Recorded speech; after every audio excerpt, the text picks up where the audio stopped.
नमस्कार, स्वागत आहे तुमचे आमच्या चॅनेलमध्ये। आवाज महामुंबईचा, शोध बातमीचा, कौल मनाचा।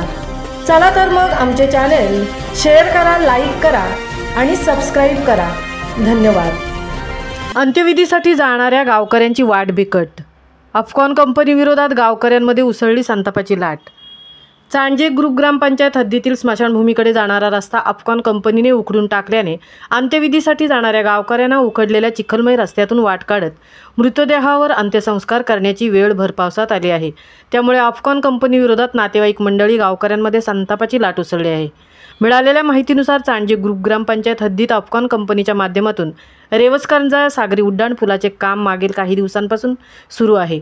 सदर कंपनीने समुद्र किनाऱ्यावरील स्मशानभूमीकडे जाणारा रस्ता हा गावकऱ्यांना विश्वासात न घेता उखडून टाकल्याने त्याचा नाहक त्रास हा सर्वाधिक करंजापाडा, नागपाडा, बोबडीपाडा येथील शेतकरी कोळी बांधवांना सहन करावा लागत आहे।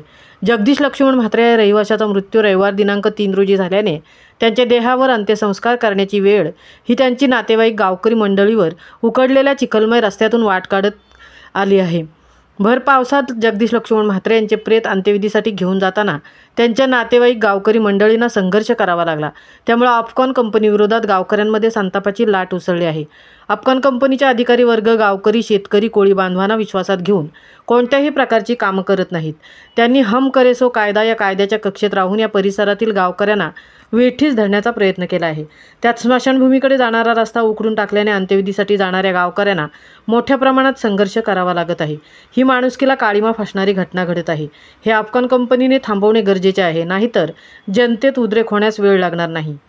सचिन डाऊर, सामाजिक कार्यकर्ते। आवाज महामुंबईचा चॅनेलसाठी अनंत नारंगीकरसह तृप्ती भोईर, करंजा उरण।